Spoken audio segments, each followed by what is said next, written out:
없는 자들을 붙들어주며 모든 사람에게 오래 참으라. 삼가 누구에게든지 악으로 악을 갚지 말게 하고 서로 대하든지 모든 사람에 대하든지 항상 선을 따르라. 아멘. 기도하겠습니다. 하나님, 2024년도가 시작된 지 벌써 일주일이 지났습니다. 우리의 삶의 각오와 생각을 다시 한번 말씀 안에서 결정하고 선택하기 원합니다. 우리가 하나님의 교회로서 이 세상에 살아가는데 정말 하나님을 기쁘시게 하는 교회로 존재하고 있는지 돌아보기 원합니다. 말씀 안에서 깨닫는 지혜를 주시고 우리가 삶을 살면서 하나님이 기뻐하시는 우리가 될 수 있도록 붙잡아 주옵소서. 모든 걸 감사드리며 예수님의 이름으로 간절히 기도하옵나이다. 아멘. 새해가 되면 사람들은 새로운 각오를 가지고 예전보다 더 나은 자신의 미래를 만들기 위해서 열심히 준비하고 계획을 합니다. 그리고 결심을 하지만 작심삼일이라는 말처럼 3일이 지나면 내가 했던 결심을 무너지는 것을 많이 보게 됩니다. 이런 모습을 볼 때마다 사람들이 나타나는 것은 정말 내가 변할 수 있을까?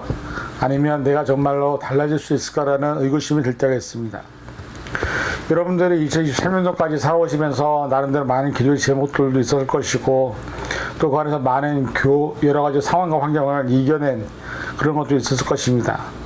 그러나 우리가 한 가지 기억해야 될 것은 생각만 갖고 있다고 해서 우리가 원하고 바라는 꿈이 이루어지지 않습니다.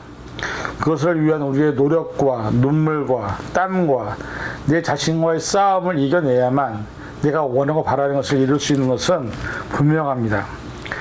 이 세상에 거슬주어지는 것은 아무것도 없습니다. 그 어떤 것도 아무런 노력 없이 아무런 훈련 없이 아무런 희생 없이 주어지는 건 없기 때문에 우리가 계획하고 생각하는 모든 것들에 대해서 꿈을 꾸고 또 그것을 위해서 시간을 투자하고 또 그것을 위해서 내가 나를 얼마나 희생시키냐에 따라서 우리의 삶의 결과가 달라지게 되는 것입니다.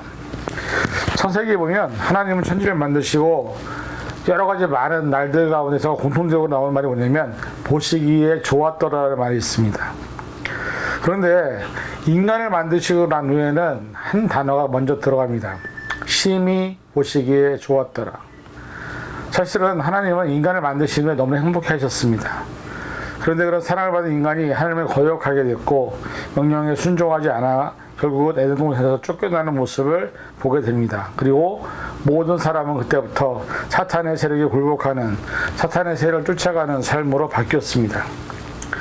어떻게 보면 교회는 예수님의 피로 세운 새로운 지성 낙원이라고 해도 과언이 아닐 것입니다. 교회는 세상에서 지친 사람들이 와서 쉼을 쉬는 곳이어야 합니다. 세상에서 천대받고 버림받은 사람들이 와서 교회 안에서만큼은 안식과 평안을 누리고 있는 곳이 교회이어야 합니다. 그래서 교회를 지성낙원의 어떻게 보면 천국의 모형이라고 할 수도 있습니다. 그러나 과연 지금 우리가 있는 교회가 그런 교회로 존재하고 있느냐? 교회는 세상적으로 타락되어져 갖고 그래서 이제는 사실 어떻게 보면 세속적이 되어버렸고 사람들에게 외면받는 것이 되어버렸습니다. 사람들이 기피하는 것이 되어버려서 이제는 교회에 남아있는 연령층의 대부분 시니어들만 남아있는 상황이 많이 되어버렸습니다. 그리고 주일학교를 시작해서 학생부, 청년부, 젊은이들이 교회를 다 떠나갔습니다. 과연 이게 누구의 잘못일까? 우리가 하나님이 기뻐하는 교회를 추구하고 그것을 완성하기 위해서 우리는 지금까지 달려왔다고 믿었는데 결과는 교회는 많은 사람들을 떠나게 했고 수많은 가난한 성도들을 생산해냈습니다. 하나님이 기뻐하시는 교회의 가장 근본은 모두가 하나 되는 것이었고 한 마음이 되는 것이었고 하나의 목표를 바라보며 그것을 향해 함께 달려가는 것이 제일 중요했습니다. 그런데 그렇게 하기도 힘들지만 사람들이 함께 모여서 같이 기도하고 한마음으로 예배를 드리고 서로 사랑하며 희생할 때 성령의 역사 나타나는 것을 사도행전은 기록하고 있는데 현재 우리가 있는 교회는 그렇지 못하다는 것이죠. 에베소서 4장 3절 평안에 매는 줄로 성령이 하나 되게 하신 것을 힘써 지키라. 평안에 매는 줄로 성령이 이미 하나 되게 하신 것 그것을 힘써 지키는 것이 교회가 해야 할 일이라고 말씀하고 있습니다. 그래서 이런 차원에서 이제 1월 달에 한 3주 정도는 하나님이 기뻐하시는 교회에 대한 것을 한번 생각해 보면서 과연 우리가 어떻게 해야, 그리고 내 자신이 교회로 부름받았는데 내가 하나님의 교회로서 어떻게 살아야 하나님이 기뻐하실까를 한번 생각해 보는 시간이 갖기를 원합니다. 오늘 말씀해 보니까 첫째는 사랑 안에서 서로 화목할 때 하나님은 기뻐하신다고 말씀합니다. 자녀를 둔 부모들이 자녀를 키울 때 가장 원하는 것이 무엇이라고 생각하십니까? 여러분은 자녀들에게 무엇을 원하십니까? 사실은 아주 간단한 겁니다. 자녀들이 건강하게 아프지 않게 사는 것, 그리고 자신들이 원하고 바라는 행복한 삶을 사는 것이 부모가 가장 자녀들에게 바라는 삶의 모습일 것입니다. 그런데 간혹 자녀들이 성장하면서 아플 때가 있습니다. 그런데 그 아플 때 부모의 마음에서는 그 자녀를 바라볼 때 그것이 정말 말로 헤아릴 수 없는 고통으로 다가옵니다. 대신 아파졌으면 좋겠는데 그렇지도 못하죠. 그래서 사실 어떻게 보면 우리가 자녀의 아픔을 바라보면서 힘들어하는 모습을 보면서 아파하는 것처럼 하나님도 이 시간 당신이 만드신 백성들의 아픔과 슬픔과 눈물과 그 질고를 보시면서 정말 자기 자신도 지금 힘들어하시는 것을 우리는 깨달아야 한다는 것입니다. 예전에 옛날에 우리가 지금 코로나가 지난 지 얼마 안 됐지만 사실 지금도 전염이 확산되고 있다고 간혹 뉴스에 나오기도 합니다. 예전에는 수많은 전염병들이 있었습니다. 그때 어떤 나라에서 전염병으로 수많은 사람이 죽어가고 있었는데 그 나라의 어린 공주가 전염병에 걸려 있는 것입니다. 왕비와 구별된 방을 사용하게 되고 또 전염병을 옮기지 않기 위해서 서로 분리된 삶을 살기 시작했습니다. 우리 코로나 때 그런 경험들 많이 했었죠. 매일마다 왕비는 자기의 딸을 보기 위해서 방문 앞으로 왔지만 병사들은 왕비를 들여보내지 않았습니다. 왜냐하면 왕비가 전염병에 걸리면 죽을 수밖에 없기 때문이죠. 침대에 누워있는 공주는 문 밖에서 자기를 빼꼼히 돌아보는 그 엄마를 모습 보면서 이런 생각을 합니다. 엄마 왜 안 오지? 엄마가 왜 나한테 안 오지? 그럴 수밖에 없는 것을 몰랐던 것이죠. 엄마의 손길이 그리웠고 엄마의 품이 그리웠는데 그 엄마는 자신을 향해서 방에 들어오지 않았던 것입니다. 누워서 죽어가는 딸을 바라보면서 아무것도 할 수 없는 모습을 보면서 왕비는 너무나 힘들어했습니다. 그런데 어느 날 결심을 합니다. 병사들의 말위에를 뿌리치고 방에 들어가서 그 병들어 있는 전염병에 걸린 딸아이를 끌어안았습니다. 그리고 손을 잡고 얘기합니다. 미안하다고. 엄마가 못 들어와서 너를 보면서도 이제 그 자리에 함께하지 못해서 미안하다고. 그리고 얼마 뒤에 공주와 왕비는 함께 전염병에 함께 죽었습니다. 사실 이 세상에 존재하는 대부분의 부모는 자녀들이 건강하고 사회적으로 안정된 삶을 살면 더 이상 바랄 것이 없습니다. 하지만 이 세상에 존재하는 모든 사람들이 질병과 사고의 위험으로부터 다 열려 있습니다. 우리가 알다시피 전 세계적으로 수많은 사람들이 사고와 질병과 교통사고, 총기사고, 전쟁, 기근, 자연재해 등으로 얼마나 많은 사람이 죽는지 모릅니다. 이 말은 뭐냐면 어떤 누구도 사람이라면 내 삶에 대한 미래에 대한 죽음에 대해서 준비할 수 있는 사람은 아무도 없다는 것이죠.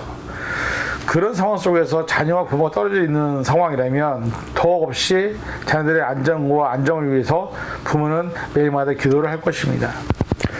그리스도인들의 삶을 한마디로 표현한다면 우리는 어느 곳에 있든지 피스메이커로 존재하는 존재입니다.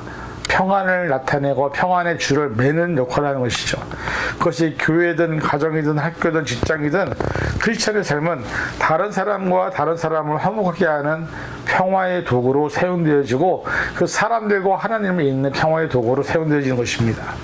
하지만 이 화목 관계를 맺고 살아가는 것은 우리에게 쉬운 문제는 아닙니다. 왜냐하면 주변 사람들이 그리고 주변 상황이 그들의 욕심과 그들의 분노를 나타내게 되고 그로 인생에는 나의 상처가 있기 때문이죠. 그 속에서 우리가 크리스찬이라면 내 자신을 드러내는 것이 아니라 내 자신을 죽이고 내 스스로를 내려놓지 않고서는 절대 그 역할을 할 수 없습니다. 그것이 바로 예수님이 우리에게 보여주신 삶의 모습입니다. 교회 안에서, 가정 안에서, 또 직장 안에서, 형제 간에, 가족 간에 알지 못하는 사이에 우리를 서로 힘들게 하는 수많은 상황들이 생깁니다. 그런데 중요한 것은 뭐냐면 크리스천으로서 그 사람들에게 피스메이커가 아닌 오히려 하나님의 이름을 망령되게 만들고 하나님의 이름을 더럽게 만드는 모습으로 살아가고 있다고 한다면 우리가 과연 크리스천으로서 존재하는 것이 맞는가 다시 한번 생각해야 된다는 것이죠. 우리가 어느 자리에 있든 우리가 어느 모습으로 있든 우리는 크리스천이라는 정체성을 갖고 있다고 한다면 오늘 본문에서 있는 말씀처럼 모든 사람과 더불어 화목하라고 말하고 있습니다.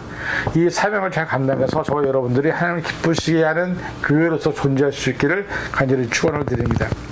두 번째는 약한 자들과 힘이 없는 자들을 붙들어주며 모든 사람들에게 오래 참으라고 얘기하고 있습니다.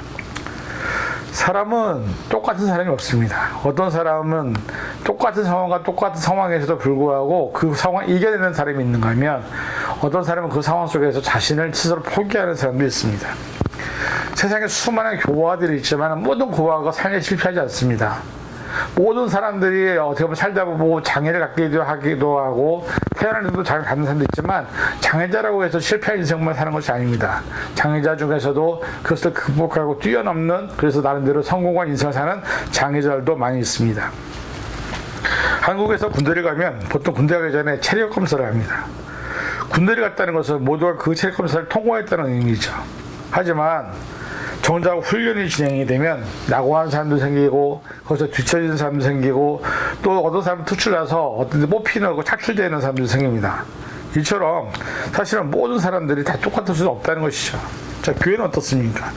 교회 오는 사람이라고 다 똑같은 믿음을 갖고 똑같은 사랑을 갖고 있을까요? 어떤 사람은 교회를 다녀보지 않은 사람도 있을 수 있고 어떤 사람은 교회를 다녔어도 신앙이 자라지 않은 사람도 있을 것이고 어떤 사람은 신앙의 성장이 더디거나 자신이 가지고 있는 고집과 욕심 때문에 성장을 멈추고 있는 사람도 있을 것입니다.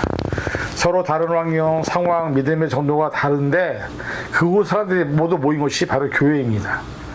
그런데 어떻게 문제가 안 생기겠습니까? 믿음의 성숙은 나이나 교회 오래 다녔다고 해서 만들어지는 것이 아닙니다. 믿음의 성숙은 얼마나 말씀을 가까이 하는지, 또 얼마나 하나님과 깊은 관계를 맺는지, 기도를 얼마나 열심히 하는지, 얼마나 예배 안에서 자신의 모든 것을 버리는지에 따라서 우리가 신앙이 성숙하고 믿음이 성숙해져 간다고 얘기하는 것입니다. 하지만 많은 현대 교인들은 이런 일들을 별로 하지 않습니다. 오히려 세상 일에 더 관심이 많고 교회를 와서도 자기에게 이익이 되는 사람들을 만나고 자기에게 도움이 되는 사람들을 만나기 위해 바쁘다는 것을 우리는 보게 됩니다. 예수님이 복음을 전하던 시대처럼 사람들의 관심은 자신의 삶의 문제가 해결되고 자신의 삶에 필요한 빵과 고기가 주어질 때 행복해야 합니다. 질병으로부터 해방, 자신이 원하는 것을 기도로 응답받았을 때 그리고 그것을 다른 사람들로부터 도움을 받았을 때 기뻐하죠. 그래서 신앙생활은 어떻게 보면 자신을 부인하고 십자가를 지는 것이 맞는데 그러기보다는 자신의 삶에 필요한 것을 채우기 위해서 교회를 다니는 사람들이 많이 있음을 우리는 보게 됩니다. 자녀를 키워본 부모들은 자녀들이 어릴 때 참으로 많이 답답하고 또 성장하는 것에 대해서 빨리빨리 하지 못하는 것에 어떻게 보면 좀 더 화가 날 때도 있습니다. 하지만 전장 나이가 들다 보면 깨달은 것은 뭐냐면 기다려주는 것이 필요하다는 것이죠. 자녀들이 있다고 해서 그 자녀가 다 똑같지 않습니다. 다 다릅니다. 그리고 어떤 아이는 부모의 말 잘 듣는 아이도 있지만 어떤 아이는 부모의 말을 듣지 않는 아이도 있죠. 하물며 집안이라는 혈육 관계 안에서 맺어진 관계에서도 있는데 교회라고 어떻겠습니까? 우리는 좀 더 성숙한 모습이 필요해야 합니다. 연약한 사람들을 붙들어준다는 것, 그것은 배려와 인내 그리고 모든 사람에 대해서 오래 참을 수 있을 때 그것이 가능하다는 것이죠. 그런 모습이 있을 때 정말로 우리가 어떻게 보면 너무 성급하게 모든 것들을 빨리빨리 결정해서 우리가 그로 인해서 생기는 문제가 더 많은 것은 아닌가 생각이 됩니다. 사람마다 다 다르고 또 성격마다 또 상황마다 다르기 때문에 우리가 교회 안에서 서로 오래 참아주고 힘들고 어려운 사람들을 붙들어주고 그들 앞에서 그들이 우리에게 같이 함께 할 때까지 기다려주는 그런 우리의 모습이 있을 때 우리가 하나님이 기뻐하시는 교회로 존재할 수 있다고 오늘 본문을 말씀하고 있습니다. 이러한 삶의 모습이 저와 여러분의 삶 가운데 나타나기를 간절히 축원을 드립니다. 첫째는 모든 사람에게 선으로 대할 때 하나님이 그 모습을 보고 기뻐하신다고 말씀합니다. 사실 이 말씀을 지키는 것은 쉬운 일이 아닙니다. 왜냐하면 세상에서 나를 힘들게 하고 나를 어렵게 하고 나를 절망의 나라로 떨어뜨리는 악한 세력이 존재하기 때문이죠. 우리가 잘 아는 것처럼 구약 율법에는 이런 말씀이 있습니다. 눈에는 눈, 이에는 이. 받은 대로 그대로 돌려준다는 얘기죠. 그래서 구약의 율법에 따르면 손해 본 만큼 상대방의 손을 입히는 것이 맞습니다. 그런데 우리가 그렇게 살다 보면 사실 우리는 다른 사람과의 관계 속에서 선으로 대할 수가 없습니다. 예전에 어른들이 아이들이 밖에서 친구들과 싸우고 돌아왔을 때 이게 속상해서 하는 말이 있습니다. 야, 때리면 때렸지 왜 맞고 들어오냐. 맞고 들어온 자녀가 불쌍해서 하는 말이긴 하지만 그렇다고 그걸 때리라고 얘기하는 것도 사실은 잘못된 것이죠. 우리가 알다시피 성경에는 오리를 가지 않으면 심리를 같이 가지고 겉옷을 내어달라는 자에게 속옷까지 내어주라는 말이 있습니다. 옛날 유대인들의 옷 모습은 어떻게 보면 입는 것은 속옷과 겉옷밖에 없었습니다. 근데 속옷과 겉옷을 같이 내어준다는 것은 뭐냐? 나는 빨개 벗고 그 사람에게 다 주라는 얘기입니다. 이 말이 과연 가능할까요? 우리가 6.25 직후에 많은 분들이 순교자들이 있었고 또 많은 이야기들이 있었는데 그 중에 우리가 잘 알고 있는 손양원 목사님이라는 분이 있었습니다. 이분은 그분의 아들을 공산당에 죽였습니다. 그런데 이 손양원 목사님은 자신의 아들을 죽인 공산당을 용서하고 자신의 양자로 삼은 것에 대해서 우리가 과연 저럴 수 있을까라고 의구심이 들 정도로 되게 그런 모습에서는 되게 우리가 인정하는 분입니다. 그런데 미국에도 이런 일들이 있었습니다. 2011년 12월에 뉴욕에서 바자라는 청년이 도널드 토렌트라는 청년과 함께 메이트를 했습니다. 같이 방을 썼습니다. 그런데 둘이 함께 술을 마시고 마리아나를 피웠습니다. 그리고 그날 실수로 총기 오발 사고가 나서 바자가 도널드 토렌트를 죽인 것입니다. 고의적인 사고는 아니었지만 도널드 토렌트 부모에게는 하나밖에 없는 아들이 죽는 소식을 접할 수밖에 없었습니다. 바자가 이 사건으로 인해서 감옥에 들어갔을 때 많은 부모는 어쩌면 찾아가서 욕을 하고 울부짖으면서 내 아이를 살려내라고 했을지 모릅니다. 그런데 도널드 트렌트 부모는 달랐습니다. 체포된 바자를 직접적으로 연애를 갔고요. 그 다음에 법정에서 심리후형을 받았음에도 불구하고 판사에게 선처를 요청해서 가석방을 시켰습니다. 도널드 트렌트 부모는 바자가 사고에 대한 이미 벌을 받았다고 위로했고 가석방한 바자를 포용하며 오늘 내가 또 다른 아들을 얻었다고 기뻐했습니다. 그리고 그 친구를 자신이 운영하는 회사에 취직시켰고 그의 삶을 위해서 지속적으로 지원과 사랑을 아끼지 않았다고 얘기했습니다. 우리는 이 세상에서 크리스찬이라는 정체성을 가지고 살아갑니다. 그런데 어떨 때 보면 크리스찬이 더 무섭다는 이야기를 들을 때가 있어요. 교회 안에서 서로 다투고 시기하고 막 싸우다 보면 어떻게 됩니까? 대부분 교회에서 다 떠나갑니다. 그런데 세상에서는 서로 주먹질하고 싸워도 같이 술 한 잔만 마시면 다 풀립니다. 어떤 게 더 좋은 모습인지 모르겠습니다. 중요한 건 뭐냐면 예수님의 제자들이 모인 교회가 가야 될 방향은 서로 용납하는 것입니다. 서로 선하게 대하는 것이죠. 우리가 교회로 존재한다는 것은 내가 살아가는 삶의 현장이 바로 교회라는 것입니다. 그리고 나와 만나는 모든 사람들 관계 속에서 나는 선하게 그들을 대해야 한다고 말씀하고 있습니다. 그럴 때 하나님이 우리를 기뻐하신다고 말씀하고 있습니다. 2024년도에 우리가 살면서 나와 만나는 모든 사람들이 나를 때문에 나로 인해서 기뻐하고 즐거워할 수 있다면 하나님 우리를 보시고 기뻐하시지 않을까 저는 그렇게 믿습니다. 우리 모두 그런 삶을 살 수 있기를 바랍니다. 결론을 맺습니다. 예전에 한국에서 있었던 일입니다. 한국에서 한 버스에 승객들이 탑승을 다 했습니다. 그리고 이제 출발을 하려고 하는데 저 뒤에서 한 할머니가 짐을 양쪽에 지고서 버스를 세우려고 손짓을 하면서 막 걸어오고 있었습니다. 그런데 마침 승객 한 명이 그 할머니 모습을 보았습니다. 그리고 승객이 기사에게 부탁을 합니다. 할머니가 오고 있으니 조금만 기다려달라고. 기사가 거울로 보니 할머니가 오고 있긴 하는데 양쪽에 짐도 있었고 정말 힘든 걸음을 걷고 있는 모습이 있었고 그때 막 몇몇 승객들이 빨리 가자고 빨리 출발하고 난리를 쳤습니다. 그때 이 기사가 승객들에게 이렇게 얘기했답니다. 죄송한데 지금 저희 어머니가 오고 계십니다. 조금만 기다렸다가 같이 태우고 가시면 안 될까요? 라고 그리고 죄송하다고 거듭 사과를 했습니다. 어머니가 온다는 말에 승객들은 더 이상 빨리 가자는 말 못했습니다. 그리고 기사와 함께 한 청년이 내려가서 한 사람은 할머니 짐을 들어주고 한 사람은 할머니의 손을 붙잡고 차에 태웠습니다. 물론 그 할머니는 기사의 어머니도 아니었고 아무 상관없는 노인이었습니다. 그런데 중요한 것은 뭐냐면 누군가가 힘들고 어려운 모습을 보고 있고 그것을 기다리고 있다고 한다면 그와 함께 걷는 것이 성경에서 말씀하시는 내 이웃을 내 몸과 같이 사랑하는 말씀을 실천하는 것이 아닐까요? 우리가 이렇게만 살아간다면 우리 교회는 사랑이 넘치는 공동체가 될 줄로 믿습니다. 초는 자신의 몸을 태워서 빛을 발하고 그 빛을 주변 사람들에게 비춰줍니다.